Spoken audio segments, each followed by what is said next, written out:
Assalamualaikum warahmatullahi wabarakatuh.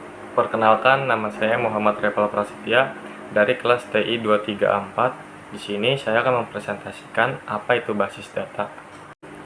Untuk slide yang pertama, apa itu DBMS? DBMS atau bisa disebut Database Management System adalah software yang digunakan untuk mengelola, menyimpan, dan mengambil database. Software ini juga menyediakan antarmuka yang memungkinkan user membaca, membuat, menghapus, dan memperbaharui data.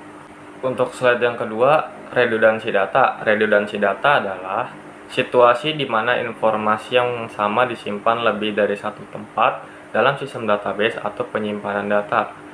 Fenomena ini sering terjadi dalam berbagai sistem informasi yang dapat memiliki dampak positif maupun negatif.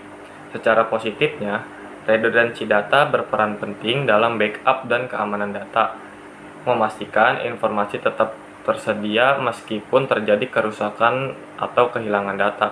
Namun, di sisi lain, redundansi data yang tidak terkontrol menyebabkan pemborosan sumber daya, penurunan efisiensi query, dan resiko inkonsisten data. Untuk slide yang ketiga, apa itu entitas? Entitas dapat diartikan sebagai suatu yang ada dan dapat diidentifikasi. Dalam dunia komputer dan teknologi informasi, entitas seringkali digunakan untuk mempresentasikan objek nyata atau konsep abstrak dalam basis data atau sistem informasi. Misalnya, dalam sebuah sistem manajemen perpustakaan, buku dapat dianggap sebagai entitas yang memiliki atribut seperti judul, penulis, dan nomor ISBN. Untuk slide yang keempat, apa itu composite key? Composite key adalah kunci gabungan dari beberapa kunci. Ini merupakan kunci yang terdiri lebih dari satu atribut. Dalam hal ini, beberapa atribut digabungkan untuk membuat kunci yang unik dan dapat mengidentifikasi data secara unik. Ada beberapa contoh penggunaan composite key dalam database. Yang pertama, dalam database pemesanan produk, composite key dapat digunakan untuk mengidentifikasi setiap pemesanan dengan unik, dengan menggabungkan nomor pelanggan dan nomor produk. Yang kedua, database pelanggan. Composite key yang dapat digunakan untuk mengidentifikasi pelanggan dengan unik dengan menggabungkan nama dan alamat pelanggan. Yang ketiga, database pendidikan. Composite key dapat digunakan untuk mengidentifikasi setiap siswa dengan unik dengan menggabungkan nomor siswa dan nama sekolah. Untuk slide yang kelima, apa kegunaan index key? Index key itu digunakan untuk mempersingkat waktu pencarian data karena data bisa ditemukan berdasarkan kolom dari suatu tabel. Untuk slide yang keenam, jenis-jenis arsitektur basis data. Yang pertama, ada basis data individual. Basis data individual adalah basis data yang digunakan oleh perorangan, dan basis data ini banyak dijumpai di lingkungan PC, Visual DBase, Microsoft Access. Yang kedua, basis data perusahaan. Basis data perusahaan itu adalah basis data yang terdapat dalam perusahaan yang dapat diakses oleh pegawai dalam suatu perusahaan. Basis data jenis ini disimpan dalam sebuah server. Yang ketiga, basis data terdistribusi. Basis data yang terdistribusi adalah basis data yang dapat disimpan pada sejumlah komputer yang terletak pada beberapa lokasi. Basis data seperti ini dapat dijumpai di basis data bank. Yang keempat, basis data publik. Jenis basis data yang dapat diakses oleh publik atau dapat diakses oleh siapa saja. Sebagai contoh, yaitu situs web di mana dapat diakses oleh siapapun saja. Untuk slide yang ketujuh, itu adalah level basis data. Level basis data dibagi menjadi tiga. Yang pertama, one-tier arsitektur. Dalam one-tier arsitektur, database dan aplikasi apapun yang saling berinteraksi tersimpan di satu server atau perangkat. Two-tier arsitektur terdiri dari banyak klien yang terhubung langsung ke database. Jenis arsitektur ini umum dikenal dengan istilah client server arsitektur. Yang ketiga, three-tier arsitektur dan terhubung ke back-end yang nantinya terhubung ke database. Penggunaan three-tier arsitektur memiliki tingkat fleksibilitas tinggi. Untuk slide yang ke-8, Perbedaan hierarki dan jaringan. Yang pertama, model hierarki atau model pohon menggunakan pola hubungan dengan istilah orang tua dan anak.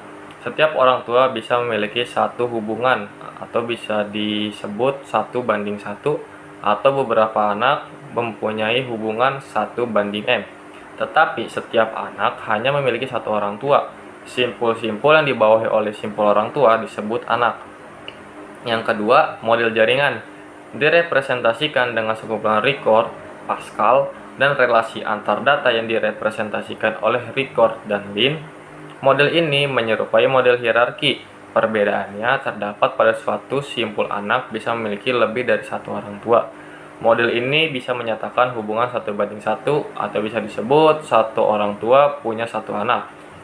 1:m atau bisa disebut satu orang tua punya banyak anak, maupun n/m atau bisa disebut beberapa anak bisa mempunyai beberapa orang tua. Pada model jaringan, orang tua disebut pemilik dan anak disebut anggota. Untuk slide yang ke-9 adalah perbedaan relasional dan entity. Yang pertama, relasional model.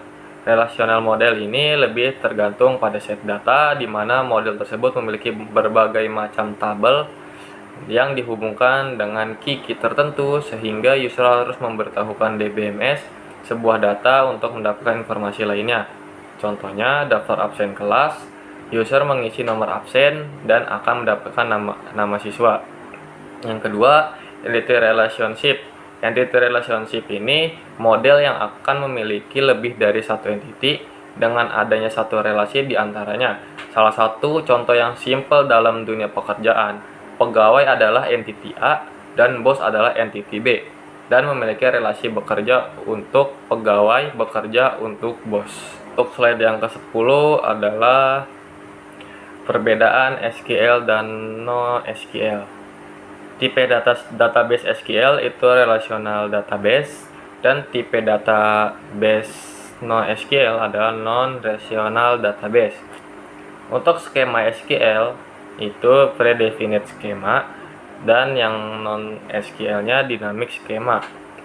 Kategori database untuk SQL, tabel based database. Kategori database untuk non-SQL, document based database. Bahasa yang ada di SQL itu adalah structured query language. Bahasa yang di non-SQL, unstructured query language. Kompleksitas query di SQL sangat cocok untuk query yang kompleks. Komplikasi query yang non-SQL tidak cocok untuk query yang kompleks. Online processing SQL digunakan untuk OLTP, dan online processing non-SQL-nya digunakan untuk OLAP. Basis properties untuk SQL berdasarkan basis ACID properties. Basis properties non-SQL-nya berdasarkan basis CAP teorem.